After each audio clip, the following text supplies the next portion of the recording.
Sahabat Indonesia, akhirnya ada keputusan. Rusia memilih kopi dan arang kelapa untuk barter Su-35 dengan Indonesia. Indonesia sudah siap menyambut datangnya Sukhoi Su-35 dari Rusia.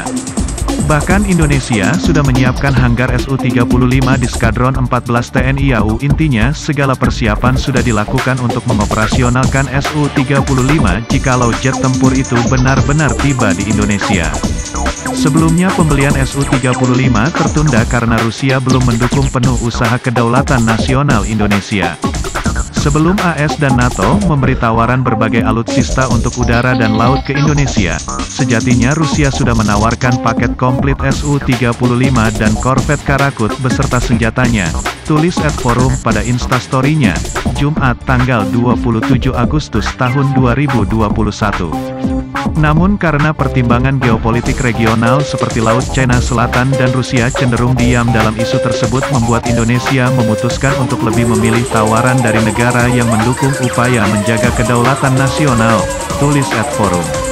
Pembelian Su-35 sendiri melibatkan skema imbal dagang, yakni 50% dibayar Indonesia dengan komoditas macam kopi, karet, minyak sawit, CPO, arang kelapa, bahan baku kosmetik, APD, hingga aluminium. Kemudian 50% lagi akan dibayar tunai dengan uang di mana nanti total pembelian mencapai 1,14 miliar dolar AS. Maka dengan itu Kementerian Perdagangan sudah menyiapkan komoditas yang akan dilakukan untuk imbal dagang walau diakui posisi pembelian masih stagnan. Selama ini posisi Indonesia belum ada kepastian lanjut atau tidak, ujar Koordinator Bidang Peningkatan Akses Pasar Kemendak Bambang Jaka dalam sebuah webinar pada tanggal 29 Juli tahun 2021.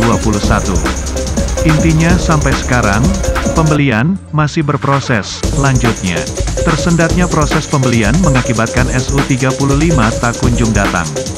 Padahal semenjak 2017 nota kesepahaman antara Indonesia dan Rusia soal imbal dagang sudah diteken. Jika tak ada halangan termasuk ancaman sanksi CAATSA, 2019 lalu 2 unit Su-35 harusnya sudah mendarat di Indonesia.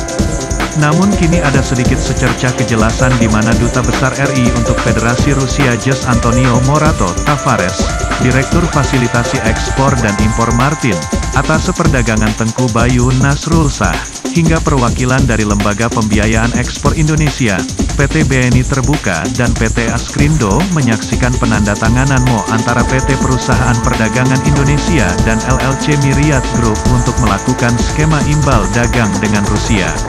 Penandatanganan MOU jadi langkah awal implementasi imbal dagang dengan negara mitra.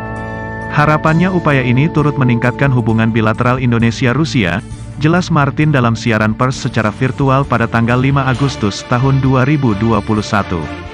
Program imbal dagang ini diinisiasi Kementerian Perdagangan jadi strategi baru Indonesia menghadapi tantangan krisis global, dan Rusia sedang memilih-milih komoditas dari Indonesia, tambah Jose Antonio.